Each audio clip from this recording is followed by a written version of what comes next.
Chinese students are famous for being some of the most intelligent and academically advanced students on the planet.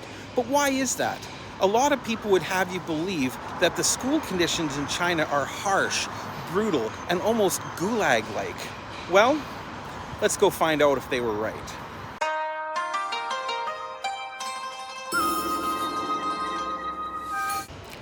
大家好，我是 Surant 在中国.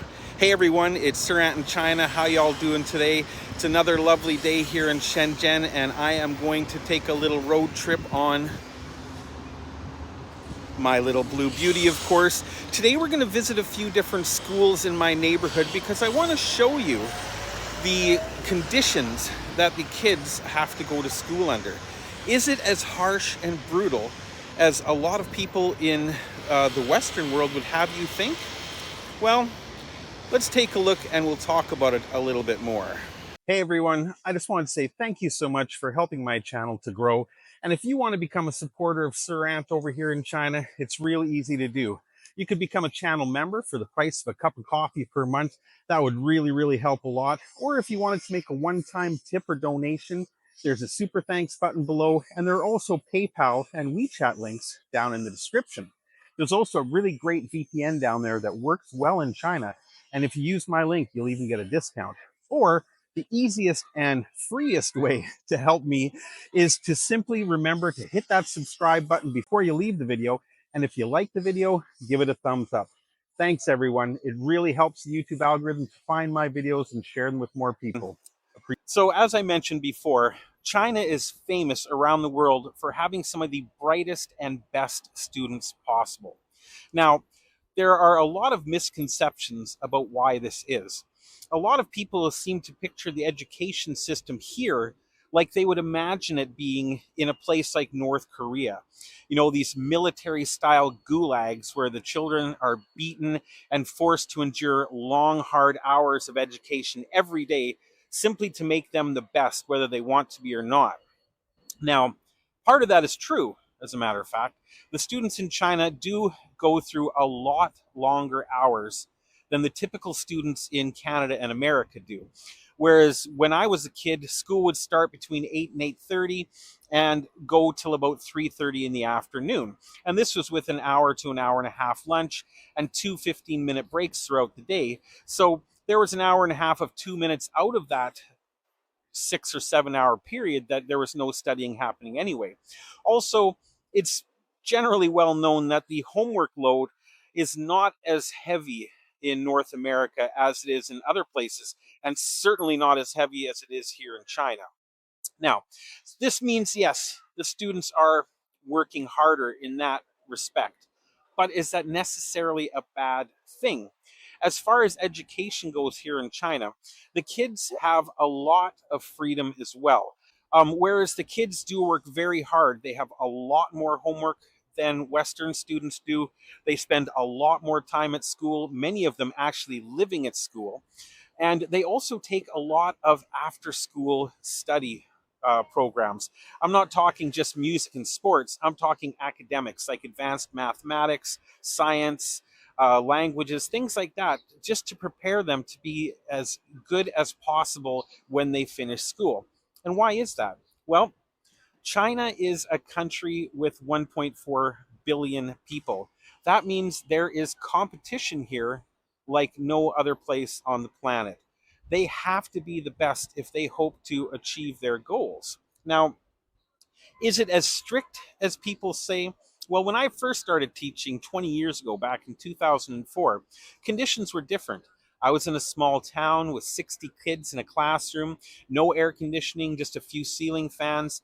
We did have a TV, I did have a computer in the classroom, but it wasn't very high tech, but it got the job done.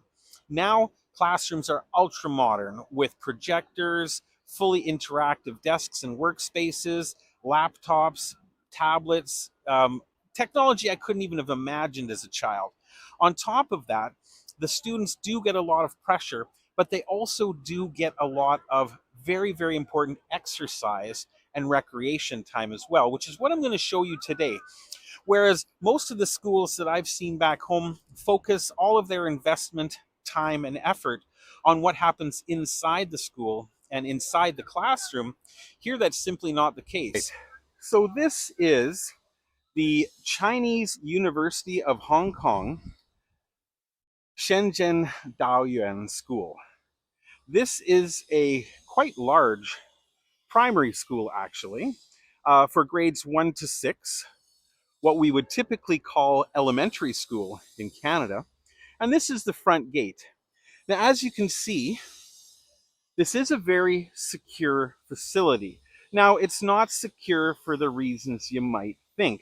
It's not to keep the kids from escaping by any means. The reason that they have these large electronic security gates and security guards on duty 24 hours a day is simply because children are a valuable resource in China, and they're treated as such. So they want to make sure that the kids are safe at all times from any type of threats. And when you look at things like school shootings in the Western world, you can see why I truly, truly appreciate this.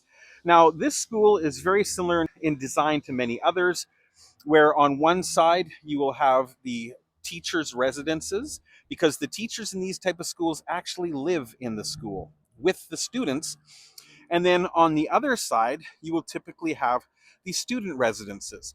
And it does look like there's more construction going up right next to the school. If I had to guess, I would say that is new housing and new facilities as this neighborhood is growing, and therefore, so is the school. And then in the middle of the school right here, this would be the academic classrooms. A truly, truly beautiful looking school. Uh, Absolutely, I could see how a lot of parents would want their kids to go to this school, but it gets even better. This is just the outside of the front of the school.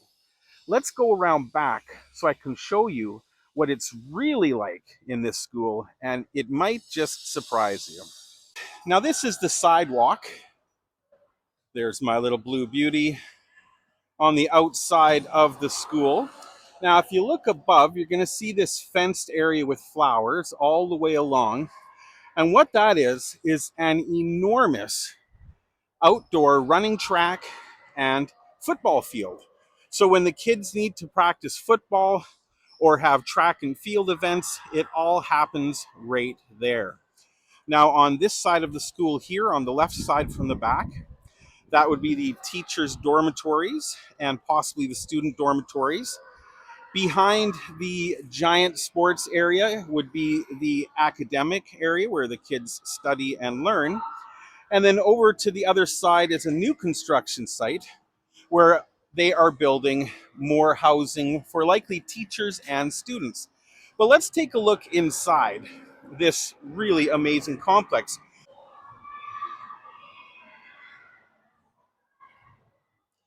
As you can see, it is an enormous covered sports facilities with basketball courts, badminton courts, indoor soccer. It's covered, it has fans, it has lights. So even when it's super sunny and hot outside or raining in the monsoon season, the kids will always have somewhere to go and do their sports and get exercise and generally have fun. When classes aren't going on, a lot of kids just hang out down here. There are even little parks and courtyard green areas for the kids to hang out in. Really, it is beautiful. And then above are the physical education academic offices. But as you can see, this is a primary school. Look at all these little guys running around out there. The little mini soccer nets set up. So cool. Let's take a look at the other side. I'm gonna walk over here. That's only half of the facility, and you don't even really get a good look at it. But let's see what's going on here with the older kids. Again, these are still primary school kids. They're out having basketball practice right now. Oh, missed it. So sad. But they do have the kids separated into their classes, the older kids, the younger kids. But the kids are having fun. They're not being oppressed in any way. It's not a terrible, ugly situation. It looks like they do have over on the other side over here air conditioned areas for the kids to do other types of sports. They likely have a swimming pool inside somewhere. Again, running tracks all the way around. But what a great place. So they can play soccer upstairs, they can run, do track and field, and then they can do all of the other sports right here with the comfort of air conditioning, fans, lights. So regardless of the conditions outside, these kids are having fun and getting healthy. Right. Here we are outside another very, very interesting school. Again, just down the street from where I live. This is the Longgang High School affiliated to Central China Normal University. Now, this is the front gate. Once again, it is a very secure facility. The gate is not closed at the moment because it is lunchtime. And the people that you see standing out front here, these would be parents or aunties of the students here to pick up kids and bring them home for lunch. Now, not every kid will be living in the school here, but many of them are. Behind these buses here, you'll see some buildings, and these are dormitories. Now, these dormitories, just like for the primary school, are where students live, teachers live, as well as the support staff for the school. Schools, like many businesses in China, construction companies, for example, do provide their staff with housing, meals, and basically everything they need in their day-to-day life so that they don't necessarily need to even commute on a daily basis. So this school looks like many others like it. However, where it really gets different is when we go behind the school and I show you why this school is special. All right, so here we are at the back of the high school, aka secondary school, as it's known here. We looked at a primary school and we saw the amazing fitness facilities they had there, but this is a whole new level. Not only is there a massive running track over here, and again, a full-size soccer field where they do track and field, soccer, a whole number of other events. They've got a bunch of really, really nice basketball courts here.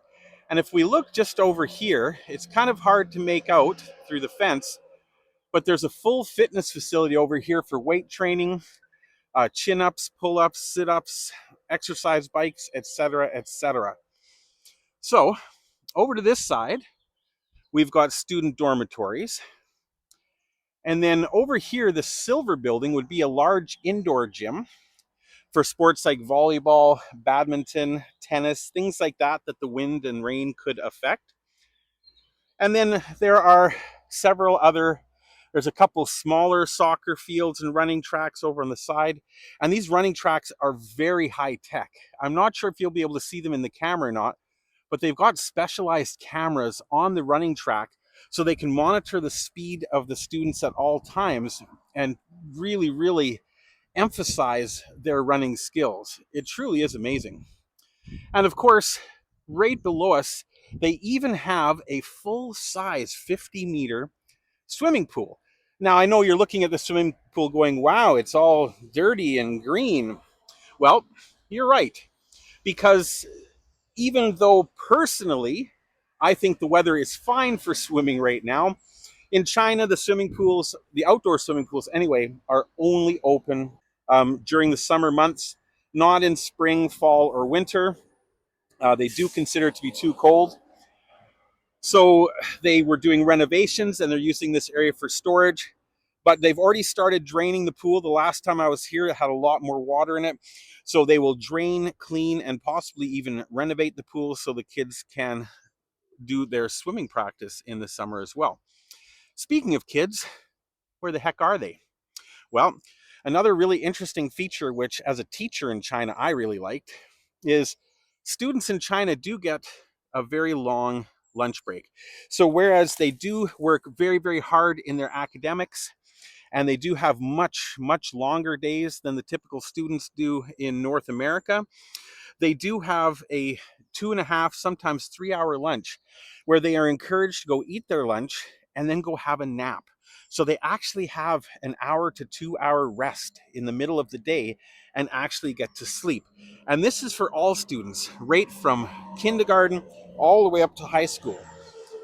Tell you what, I could have really used a nice little nap in the afternoon when I went to high school, but that's a different story. But as you can see, this facility is truly amazing and clearly designed to help the students to pursue careers in the future in professional sports. Unbelievable. Now, not only was I a teacher in the Chinese school system for 12 years, but I experienced the entire school system through my daughter as well, who went through the entire Chinese educational system from kindergarten right through to the end of high school. Now, to say that she had it easy would be a lie. She worked very hard. She took weekend classes. She would take after school classes with the teachers. In high school in particular, she was gone at 6 in the morning and would get home some nights at 10 or 11 p.m. because she would stay at school to do her homework to be less distracted. Or there were after school programs that she took. Now, I felt bad at the time because she wasn't having quite as much fun as I did when I was growing up, as other students do. However, in the long run, it turned her into a very good and academically superior student. To that point, when she went to university in Canada, for the entire 4 years of her bachelor degree, she was a teacher aide hired by the university, not just to help the teacher, but to actually grade the papers, the projects, and the assignments of her classmates. So she saw firsthand what the students were like from the Western educational system compared to the Eastern educational system. She often said to me in university, "Dad, this is so freaking easy." In advanced placement mathematics in university, she had learned that in high school, at the beginning of high school. So when she took it again in university, it was a piece of cake for her, to the point that her professors would often have her run the classes and grade all of the papers of the students. So that is a huge benefit that she gained specifically because of the rigorous schedule. But it's not all rigorous schedule. They really do go out of their way to provide not just a safe environment, but a clean, healthy, sporting environment as well, so the students can exercise to stay healthy, to release their stress, and to just, again, get an overall advantage over those other kids that typically go home and play video games all day long. Right?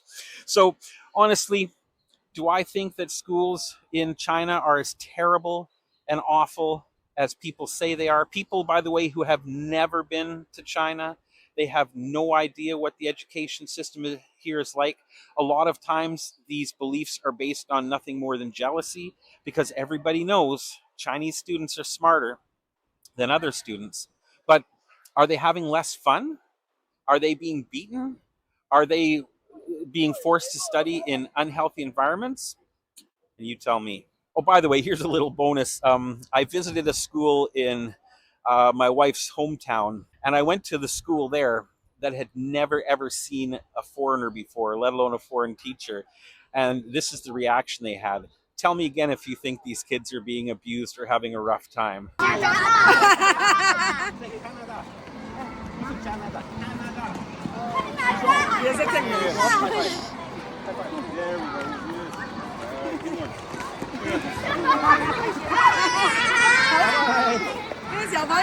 疯了，这是孩子啊，这个也是孩子王。哎呀，我的天哪！好了好了，给你们回。